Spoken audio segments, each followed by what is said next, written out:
जिसने नमाज छोड़ी उसने कुफर किया। मोमिन और काफिर के दरमियान फ़र्क सिर्फ नमाज का है। क़यामत के दिन सबसे पहला सवाल नमाज का होगा। ये तीनों अहादीस हैं, these are not my words. नमाज इज़ सो इम्पॉर्टेंट। जितनी नमाज इम्पॉर्टेंट है उतना ही ज़्यादा इसको एक आदत बनाना है। नमाज पढ़ना is not an easy thing. 5 वक्त की, वो भी it is not small, it is not easy.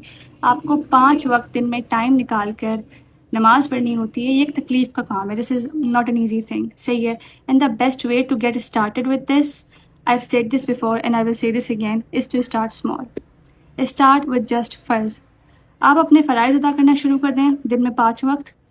You will feel light. It is so easy to pray just farz. This is literally how I developed a praying habit. क्योंकि मैं इतनी lazy हूँ, अगर मुझे कोई कहता ना कि तुम्हें सारी नमाज़ें पढ़नी है कंप्लीट, तो मैं कभी भी ना पढ़ती।